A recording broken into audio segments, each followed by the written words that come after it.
Isn't that just a little bit too uneven?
All right, where are we up to?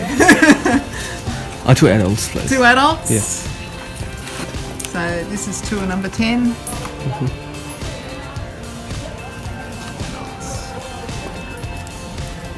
we go. Thank you. Perfect.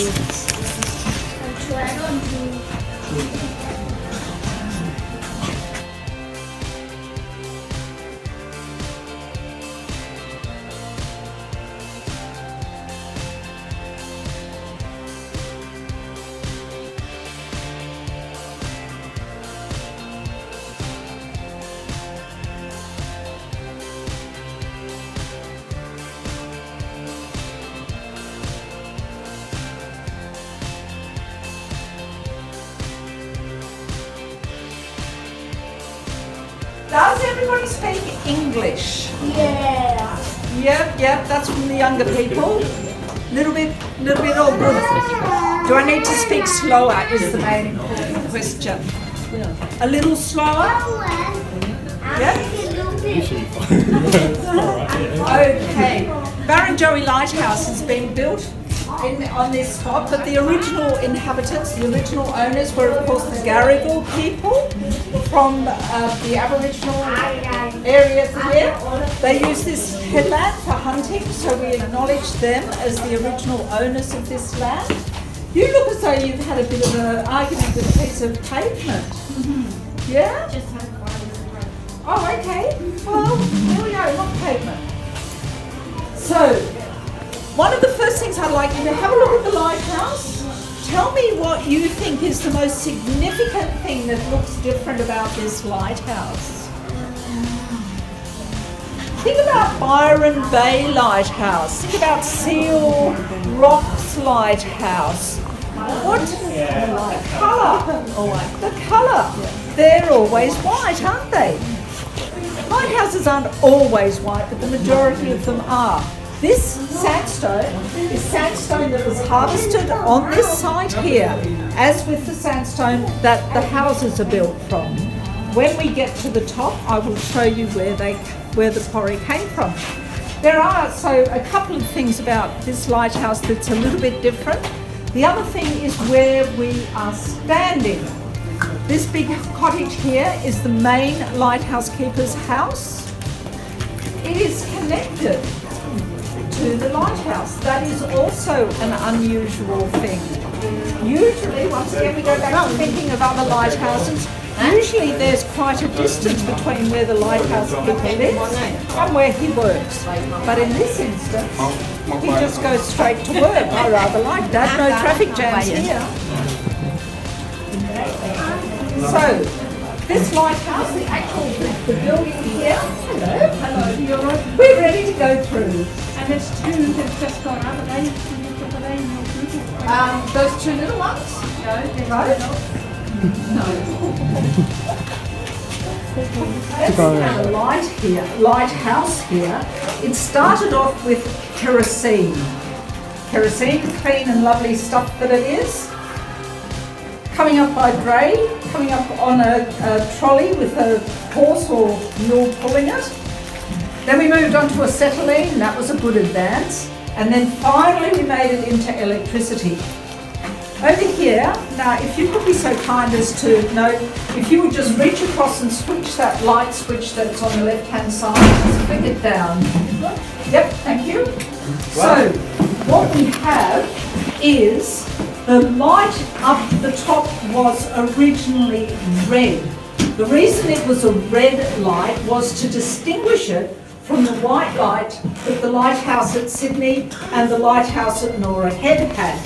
Obviously, if you're coming up the harbour, if you're coming up the Pacific Ocean and you see a white lighthouse and a lighthouse with a white light and another lighthouse with a white light, you're not really going to know where you are. So we had the red light to distinguish Barrenjoey. Jeff, did you want to have a little chat about the different bulbs and the lenses? And the lenses. Now, you people haven't been up to see. No, they haven't seen the lens yet. But you may be a bit aware about it. Let's talk quickly about the lenses. When you get up the top, you'll see a big cylindrical lens like that. I had a picture in here that I pinched it, put on the board inside. Some of you might have seen it. I'll print another one. It looks like that. It's like a beehive sort of shape. It's got around the top section curved prisms that reflect light. If light's heading up into the sky, it's not much use to you. You want to get it down to where it will go out to the ships at sea. So you want it in a horizontal direction. That can be reflected by prisms that are curved around at the top of this structure. Further down, the geometry of this, which was worked out by the French mathematician Augustin Fresnel in 1824, or well 22 for starters, and then a bit more in 1824, you bend the light, again using prisms. That's what this looks like. These are actually prisms formed in the lens section. which is look a bit like a round drum here. Right in the central section is a bulging bit, which is a circular lens, a cylindrical lens. So you're finished up with a device which, with a central light in the middle, is going to produce a disc of light right round. Now, that's fine, and it will capture most of the light and produce a bright disc of light that everybody can see. Great if you're a boat down in Pittwater, up the Hawkesbury, out to sea, any direction, no problem. But as Libby was saying, how the dickens do you know which lighthouse it is? Colour it. Put a coloured glass over your lamp and you've achieved that. But what have you lost? You've lost a lot of light because you've only let the red light out, and you've cut a good deal of that away, so you're in some trouble. How far can you see the lighthouse? Probably around about 12 to 15 kilometres, which is not much for all this effort, but if that's what you can do, that's what you can do. That's how Barrenjoey worked for a long time. Another way to do it, and I mentioned it up the top there, is to have a circular lens along the same principles. A bullseye lens in the middle, surrounded by a ring of prisms that will bend light towards a beam in the centre, and then around the outside reflecting prisms, producing, in this case, not a disc of light, but rather a beam of light going over there, right? That's fine if you're over there, but what about if you're over here or over there? You can't see a thing. So to make that sort of the optics, there's a little focusing problem. If you have an absolutely point source, you can get a few little dark spots. Then fix that up. You won't see any of this because that's been gone since 1932, but you will see the big lens and you'll see the view. So enjoy. Thank you. Okay. Thank you.